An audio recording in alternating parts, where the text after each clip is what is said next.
হরে কৃষ্ণ বন্ধুরা, কেমন আছো তোমরা সবাই? আশা করি সবাই খুব ভালো আছো। আমিও ভালো আছি। আমি গৌরাঙ্গী বলছি, গৌরাঙ্গীস কিচেন থেকে। আজকে তোমাদের সাথে শেয়ার করবো একদম নরম তুলতুলে একটা লুচির রেসিপি। দেখতেই পাচ্ছ লুচিগুলো ঠিক কতটা নরম হয়েছে। জাস্ট হাত দিয়ে ধরার সাথে সাথে ভেঙে যাচ্ছে, একদম হাতের মুঠোর মধ্যে চলে আসছে, এবং কতটা ফুলকো হয়েছে।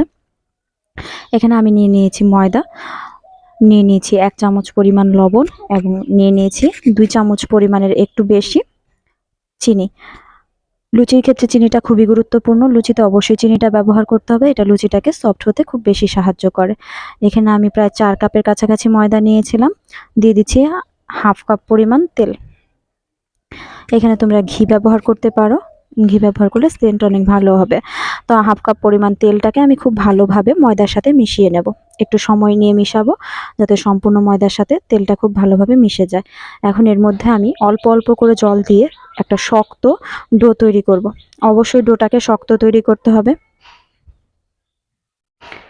এখানে আমি অল্প অল্প করে জল দিয়ে একটা শক্ত ডো তৈরি করে নিচ্ছি।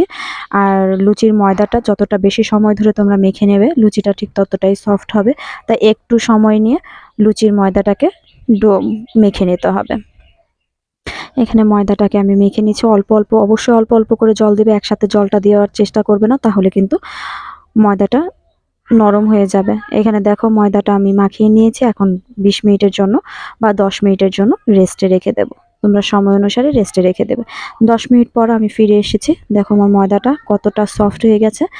এর জন্য ময়দাটাকে শক্ত করে নেওয়া উচিত, কারণ তেলের কারণে ময়দাটা অটোমেটিক নরম হয়ে যাবে। তো এখান থেকে আমি এখন আমার যেই সাইজের আমি লুচিগুলো ভাজবো সেই অনুযায়ী লেচিগুলো কেটে নিচ্ছি। কেটে নিয়ে তারপর আমি অনেকগুলো লুচি একসাথে বেলে নেব, কারণ লুচি হচ্ছে খুব দ্রুত ভাজা হয়ে যায়।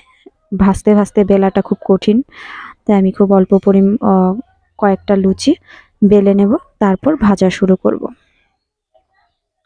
সবগুলো লেচি যদি তোমরা একসাথে কেটে নাও, তাহলে তোমাদের মাপটা বুঝতে সুবিধা হবে। এখানে আমি একটা লেচি নিয়ে নিয়েছি, দিয়ে দিচ্ছি অল্প একটু তেল।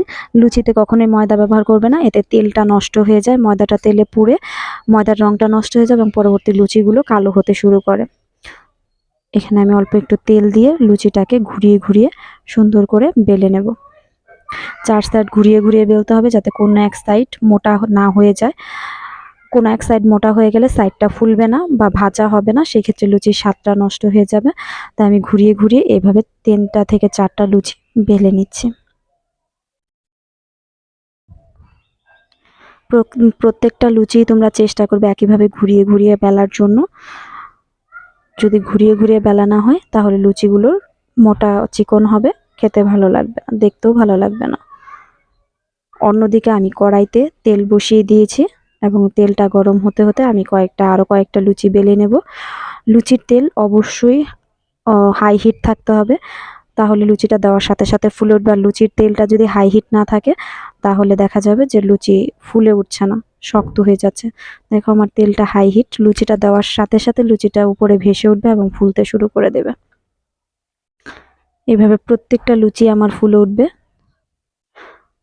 আর তোমরাও যদি আমার প্রত্যেকটা টিপস ফলো করো, তোমাদের লুচিগুলো ঠিক এইভাবেই ফুলে উঠবে। লুচিগুলো একটু সাদা অবস্থাতে আমি সবগুলো লুচি নামিয়ে নেব। খুব বেশি ভাজবো না, লুচি সাদাই একটু বেশি ভালো লাগে।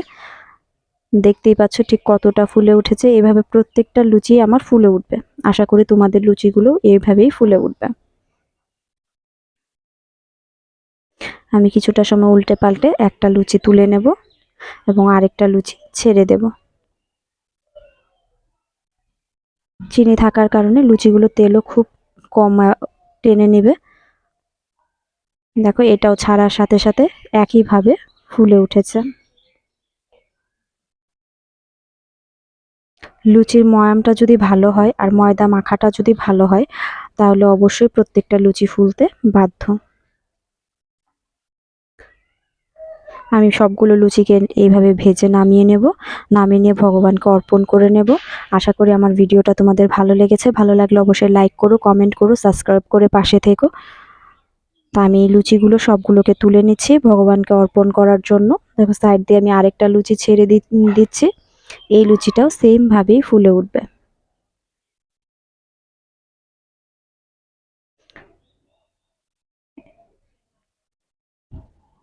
সবগুলো লুচি এভাবে উল্টে পাল্টে ফুলে যাওয়ার পর ভেজে নিচ্ছি আমি। সবাই ভালো থেকো। হরে কৃষ্ণ।